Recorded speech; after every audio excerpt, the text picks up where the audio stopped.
Hi, I'm Haylie, and if I'm being honest, I'm not a very good cook. But with the help from local chefs, I'll get better in the kitchen, one meal at a time. We're in the kitchen at DeRocher's. I'm Haylie Robinson, and I'm excited to introduce to you Chef Dean Orner, whose story is great and his food is amazing. But first, we're going to get in the mix. I just gotta say, just walking into the Golden Hind, it is both vibrant and so relaxing. I mean, what was the inspiration for that?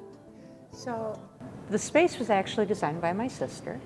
And so we were looking for a name and sort of a theme for the space. She was trying to figure out what she wanted to do with this. And we're looking back into our family history. And we have a maritime tradition in our family. I mean, we're a Navy family. Further back, we're fish thieves. And then way further back, we are distantly related to Sir Francis Drake. And so she thought perhaps we could name this place Golden Hind, which was the name of Sir Francis Drake's ship. And so she thought we would marry our maritime history to the maritime history of Toledo. It's very relaxing. I genuinely enjoy it. It's just a nice place to just come, sip on some tea or, some wine and enjoy yourself. But we're here because you're actually a pastry chef. And you're very talented in the kitchen. So what got you into that? Well, my mother taught me to bake, and my sister to bake too. It was just something we always did. So I'm not actually professionally trained. It's actually entirely taught by my mom and then experience working in the restaurant industry. So that's where all that training and background comes from. And just the love of the craft in general. Like, you never stop learning and reading and practicing.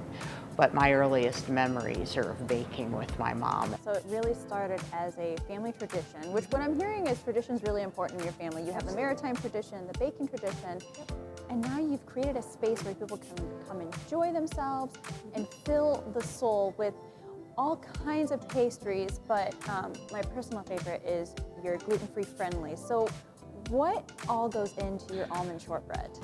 So they're actually a very simple cookie. They just have almond flour, of course, is the primary, and some powdered sugar, softened butter, little vanilla extract for flavor, a little pinch of salt just to bring out that flavor a bit more, and because the butter is unsalted.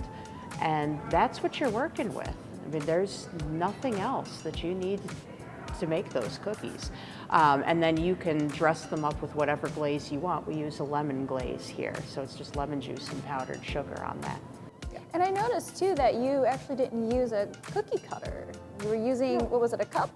Yeah, it was one of our sauce cups here, because usually they just get cut into whatever shapes. You can free-form cut them, but when I was doing them for our grand opening, I wanted a smaller size, and the ring cutters that we had were a little bigger than I wanted, and I wanted something more bite-sized, and I just kind of looked around the kitchen and said, this is perfect.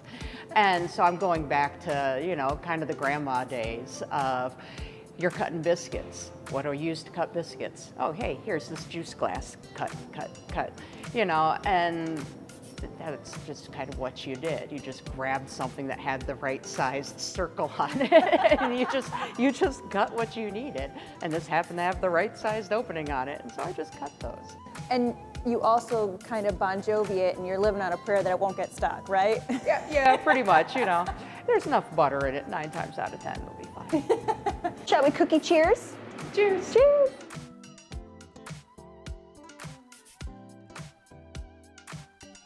That constitutes a cookie dance. Cookie dance. Cookie dance. It's the lemon that makes it. That little pop of citrus. It is an exquisite touch. I do. Oh, it's just so perfect. Yep. We're back at DeRocher's and in the kitchen with Chef Dean. So, Chef Dean, how did you get into cooking to begin with? Well, I've actually been a chef for going on 16 years now. Wow. I've got my culinary degree from the Cordon Bleu. Pretty much went through the trenches of the restaurant industry, but every time I would get close to being at the top, I would always self-sabotage it and destroy it. So I actually, you know, I am a recovering drug addict. Spent a lot of my life destroying it, but when I came through Racing for Recovery, it was just everything came in a line. They had a kitchen there. Nobody was doing nothing with it. I've kind of written off the restaurant industry because I was tired of failing. And when I put everything into being sober and changing my life all the way around, this turned into a whole plant-based cooking. And you know, to be sitting here doing this fun thing with you today, and you know, really giving back. That's what it's all about. You know, I have a passion for cooking, but that's why I tell a lot of everybody that, you know, one of the main ingredients in my recipes is love, because love just makes everything better. So yeah, that's kind of how I got into it. A lot of opportunity then was created in my way from, you know, Todd Crandall and Racing for Recovery. When did you get involved with Racing for Recovery? I got involved, I went through there as a client through their program 3 years ago. And, you know, ever since then, you know, it was all about rebuilding my life. And, you know, I found out Todd was an avid vegan, and, you know, he had this kitchen, and he came and approached me one day because, you know, he found out I was a chef and said, could you make this but do it vegan? And, you know, ever since then, it's turned into facilitating educational nutrition classes, you name it. We do a live support meeting, dinner every Thursday night. You know, wow, so prior to Racing for Recovery, you weren't really cooking plant-based. You had more of that traditional education, but someone kind of challenged you and you rose to the challenge. Yeah, and I think that was a big turning point in my life, is the challenge end of it. To get into the plant-based end of it, it's the challenge of how can I make this into this and make it taste like this, you know, and that's where it kind of all came together. In 3 words, how would you describe your cooking career? In 3 words? I know, but I've challenged you. You definitely have challenged me. My cooking career has been hurtful, it's been fun, and creative. I love that. And now you're passing that passion on, paying it forward to those in the Racing for Recovery. But today, you're going to showcase a little bit of your talent. So what are we making today? Today, we are going to make an Asian stir fry. And for the protein, I decided, because that's what I do on a daily, is cook plant-based, we are going to have a Hoisin glazed tofu on top of it. So lots of nice fresh veggies. I'm going to show you how to prep and cut some of these things, and I'm going to show you a new cooking method of how to cook rice. It's going to be a lot of fun. I have my reservation for tofu, but I'm going to trust the process. Absolutely. We're going to take a quick break, but I'll see you in the kitchen. In the Kitchen on BCAN is presented by DeRochers, your appliance experts.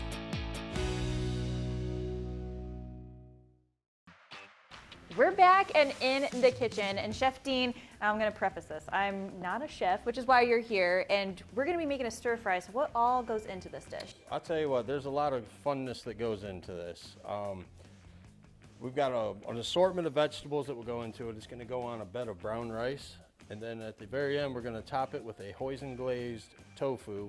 It's got a nice little crispy texture on it, because I chose to make this fully plant-based.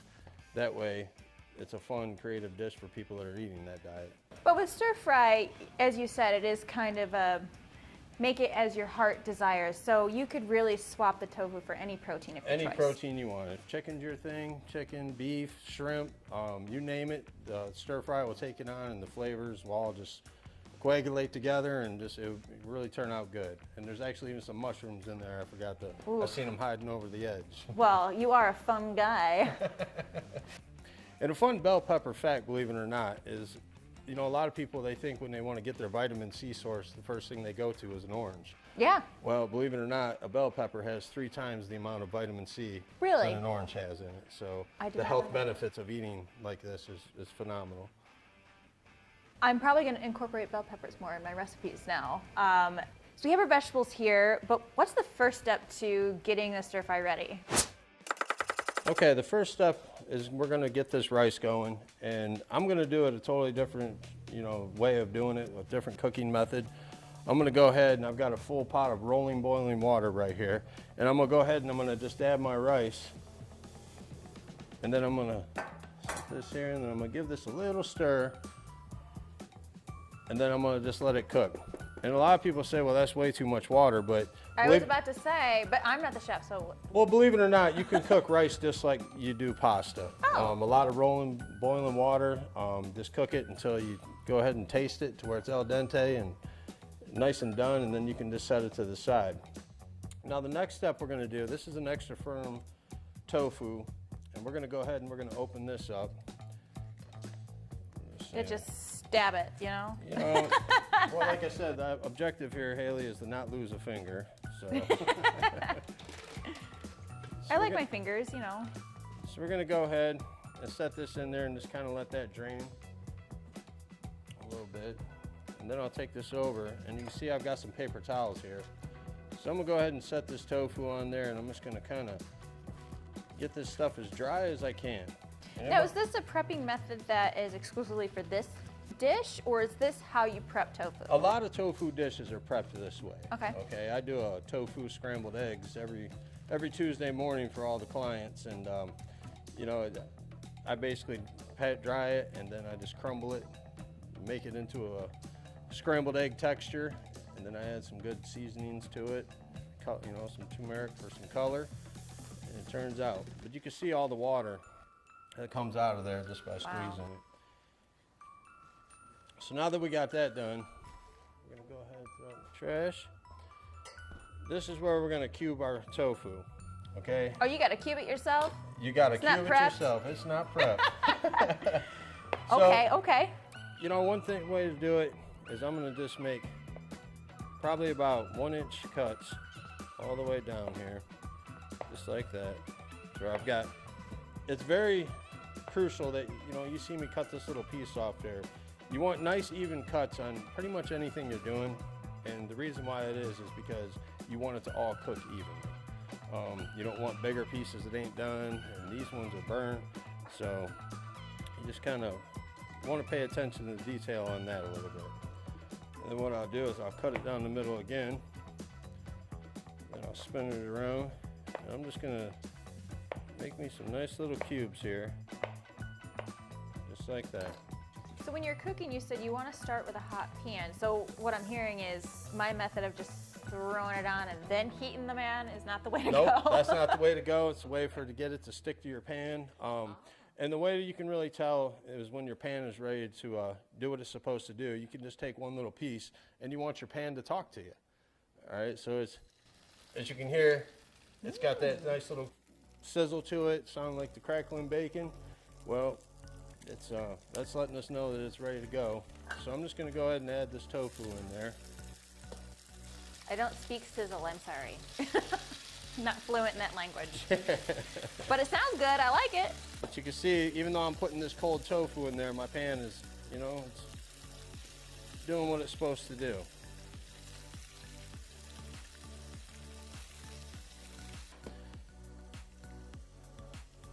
Try and clean this up. This is the first time, Haylie, I've ever cooked on an induction range like this, so it's pretty impressive. I'm kind of sold on it. Well, you can check out DeRochers for your next stove. Absolutely. Kind of funny because I'm in the market for one. Perfect, we brought you to the right place. Granulated garlic, salt, and pepper. I just want to kind of, salt will even help draw out the moisture out of that tofu. Because at the end of the day, I want the texture that I'm searching for with this tofu is to have that nice crispy, it's almost mimicking a meat texture to it. So, Okay. So we'll let that cook. And now while this is going, now we're gonna prep on the vegetables. All right. Now comes the fun part where... I get to use my knife? Absolutely. Okay. So do you know what the most dangerous knife in the kitchen is, Haylie? One that I'm using? One that is dull. Oh, okay. A dull knife is the most dangerous because it doesn't cut, it pushes through, it jumps, it makes, you know, coming off an onion or something, and that's how you lob the top of your finger off. Oh. So that's what we're gonna try and do and avoid. Let's do the pepper. I want to learn how to do this pepper thing. Okay, so how does one go about doing this? You said there was like a fancy way to do it.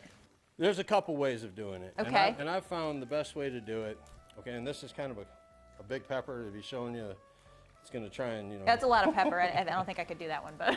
But basically what you want to do, you want to start by cutting the end off there. Okay. Now here, I'm going to have to. You're going to coach I'm me? going to give you knife 101 real quick. Okay. Because we definitely don't want to have blood on this We don't want blood on episode. this. So when it comes to knife skills, Haylie, what you want to do is you want to take these 2 fingers here. And you want to pinch your blade right there. Oh, I'm touching the blade. And then you want to bring it back to where these 3 lock your knife in to where you have total control of it. Okay. And why that's crucial is because a lot of people, they chop like this or slice, and they have no stability with their wrist. So that's why when they slip, it just comes down and cuts you. Also, a lot of people run into the habit of going like this, and same thing. So basically, when you grip that knife, there's a way to where you've got total wrist control of your blade. Okay. The other hand, okay, I go with the method of you tuck 2, bend 3. Okay, so these right here, you tuck your pinky and your thumb, and then you bend these 3. And the reason why you do that is because you can see like this, I can look at you right now, and I know that my knife is not going to cut my hand, and I'm running right back up and down with it. That's a guide right there. Okay, a lot of people run in the habit of cutting like this, okay, and they'll slip, they'll hit a thumb. Tuck 2, bend 3 method, okay? Okay. So we'll go like that. You see how I'm doing that? So I got my grip. Just You like do that. 3, tuck 2. And then you just give that a chop like that. Okay. And don't be afraid when you cut, Haylie. Don't be afraid to get into the cutting board, okay? Even when it comes to a tip in there.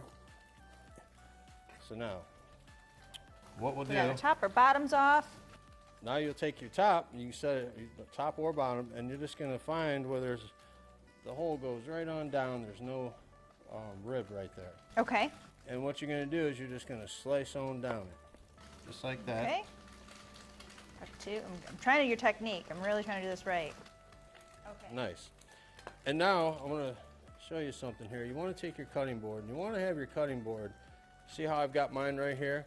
Okay. And that's because when it comes down to doing this next cut, a lot of people will be like this, and they can't get their knife blade flat. So when you have your cutting board here, you can bring your hand out to where you're nice and flat. Okay. So what you want to do, I'm going to show you this one. I'm just going to come down like that, and I'm just going to bend this, and I'm going to roll this whole thing out of there, just like that. Just like that, huh? Just like that. Okay. So go ahead and, All right. So I cut down like this. Yeah? yep, Am I doing it right? yep. Okay. And then just kind of like, it's as you're cutting, once you get to that, now roll it down, and it's like peeling it. And Okay. you want your knife blade out like here, down. Oops. I think Very I cut, good. No, that's perfect. cut too far down. Because the objective of it is you want to try, this part of the pepper right here is bitter. Now some people will say, oh, I'll eat, whatever, it's the plant, they eat it, it is. Now I'm just going to pop over here and you look at our tofu, it's crisping up really nice. And the whole time we're doing this, it's just doing its thing. You don't really have to babysit it. So now, another thing that you always want to remember when it comes to knife skills and cutting, you want to cut your pepper down into manageable pieces. Okay. Okay, what I mean by that is here I'm trying to handle this and cut it and go all it. Why not cut it down into manageable pieces to where now I could even stack them to where I want to do a couple at a time. Perfect. There you go, see? Okay. Slow and I steady. still have like my I said. fingers. We're doing great. We are definitely not in a race. Learning the technique, then speed comes along with it. And once again, Haylie, you can see, you can just pull a piece of your rice out, and then you can try it. Well, thank you. Ooh, it's hot. So what do you think? What would be your opinion on that? Does it need more? I think it's al dente. Very good. No, very good. The It does. correct answer. It needs a little bit more because you can kind of taste that grain, it's not totally just melting in your mouth. So we're gonna let that go a little bit more. Keep on caramelizing this. While we finish up, we'll be on a quick break and we'll be back in the kitchen. We're back in the kitchen and we're about to put this all together. All right, chef, so where do we start? All right, so now we're gonna finish up chopping up these mushrooms real quick. Try not to get any on the floor. We're just gonna rock this because we've got our wok on the stove right now, getting nice and hot. Because that's what you want. Once again, a nice hot cooking surface. You know, the cool thing about this too is you don't have to have a wok to do this. Okay. That was going to be my question. So, you know, we prep the rice, we prep the tofu. The wok is, you know, probably the chef's preferred method, but you could probably even use a different pan or maybe even the same pan that you use. Absolutely. You know, I'd like a nice non-stick pan. That's something that really works good. It smells good, got a taste of that tofu, and I'm impressed. All I didn't right. think I would be a tofu believer, and here I am. You're changing my mind. Yeah, I tell you, it took me. It's kind of funny how I turned my career around to being a plant-based chef. Really put my skills to test with this way of cooking, and it's been really successful. So. I noticed with plant-based, it all comes down to the seasoning It's, and how you do it. it's seasoning, and there's a key ingredient that I said a little bit ago. You remember what that was? Starts with an L. Love. Love. Very good. So we got our wok all ready. Got our wok nice and hot. Now I got them add about a little bit, probably about another teaspoon of canola oil, and I'm gonna make sure that I get right around my edges real good. And I'm gonna get this oil nice and hot. And then I'm just gonna kind of roll it around.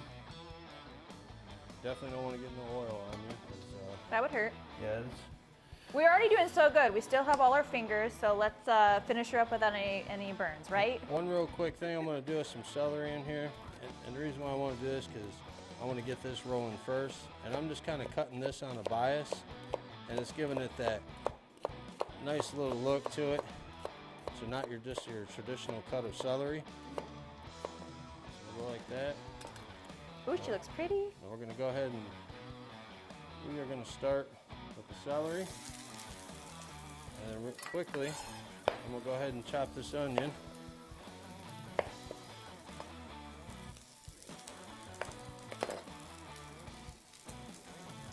I'm just gonna kind of set that there.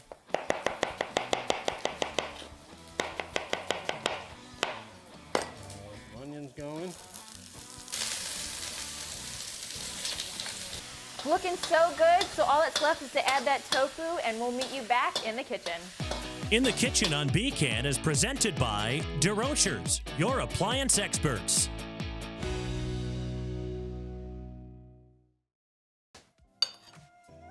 We're back in the kitchen, although I would argue this is a nook, and it's right here in DeRochers. It's really cute, and we have a Lazy Susan. I mean, Lazy Susan's great. we like those. We like those. We have our sauces. This plate looks amazing, Chef Dean. I mean, even watching you put it together, I'm excited to dive in. So, shall we dive right in? Absolutely. All right. Make sure you get a piece of that crispy tofu in there. Yeah, I'm looking for that mushroom too. Give me that mushroom. Oh, yum. Here we go.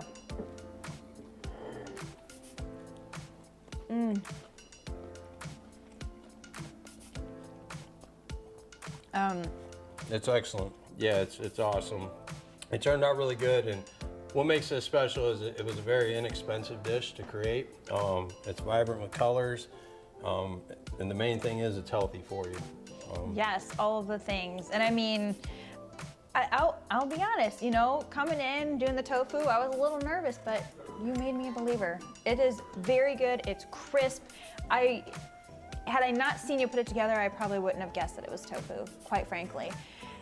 So anyway, we have this recipe and so many others, so how can people find you? People can find me, you can email me at Dean Orner at racingforrecovery.org, or we do a live support meeting every Friday for anybody out there that just needs some support, and I offer a free dinner to anybody who comes. So if you'd like to taste some good plant-based meals, then hey, Thursday night at Racing for Recovery is the place to be. Chef Dean, it's been a pleasure. I look forward to trying dishes in the future. We'll have to have you back. And we'll see you next time at DeRochers in the kitchen. In the Kitchen on BCAN is presented by DeRochers, your appliance experts. On the next episode of In the Kitchen, Probably about a quarter of a cup.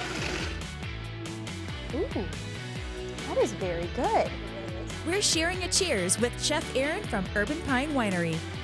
All that and more on In the Kitchen.